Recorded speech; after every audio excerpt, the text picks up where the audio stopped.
EU could break up the US. Jean-Claude Juncker and jaw-dropping threat to Trump over support for Brexit. European Union boss Jean-Claude Juncker this afternoon issued a jaw-dropping threat to the United States, saying he could campaign to break up the country in revenge for Donald Trump's supportive comments about Brexit. In an extraordinary speech, the EU Commission president said he would push for Ohio and Texas to split from the rest of America if the Republican president does not change his tune and become more supportive of the EU. The remarks are diplomatic dynamite at a time when relations between Washington and Brussels are already strained over Europe's meager contributions to NATO and the U.S. leaders' open preference for dealing with national governments.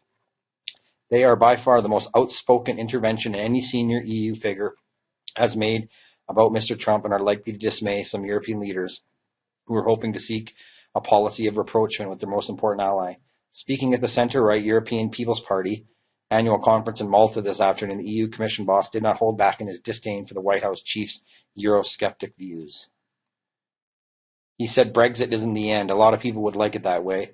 Even people on another continent where the newly elected U.S. president was happy that Brexit was taking place and has asked other countries to do the same. If he goes on like that, I'm going to promote the independence of Ohio and Austin, Texas in the U.S. Mr. Juncker's comments did not appear to be made in jest and were delivered in a serious tone, although one journalist did report some chuckles in the audience and hinted the EU boss may have been joking. The remarks came in the middle of an angry speech in which the top Eurocrat railed widely against critics of the EU Commission. They will be seen as totally inexplicable at a time when EU-US relations appear to be on the mend, with Vice President Mike Pence having completed a largely successful trip to Brussels and the Commander-in-Chief himself significantly softening his tone towards the EU project. Mr. Juncker did not criticize Britain at all during his speech, and only made the reference to Brexit in relation to Mr. Trump and the opportunities it presents for Europe to reform itself. He told the audience in Malta, Brexit isn't the end of everything. We must consider it to be a new beginning, something that is stronger, something that is better. Speaking before him, EU Council President Donald Tusk was less reserved in his remarks about the UK vote as he tore into the populist politics which led to Brexit. The Polish Eurocrat said the argument over sovereignty epitomized the Vote Leave slogan, Take Back Control, was a view that is both foolish and dangerous, and that the EU guaranteed countries' strength on the world stage. He also accused populist politicians such as Netherlands' Geert Wilders and France's Marine Le Pen of promoting organized hatred with their views on immigration.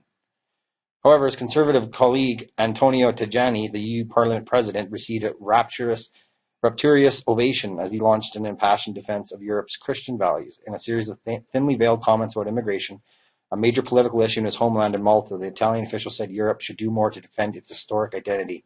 He said, we shouldn't be ashamed of saying we're Christian, it's our history. If we leave our identity, we will have in Europe all identities, but not European identities. For this, we need to strengthen our identity. It is impossible to win without identity, without our values. Of course, we are different. Many languages, many ideas, but we are united on the values, and this is the most important content. All right, everyone, let me know what you think. Thanks for watching. Take care. God bless. Bye.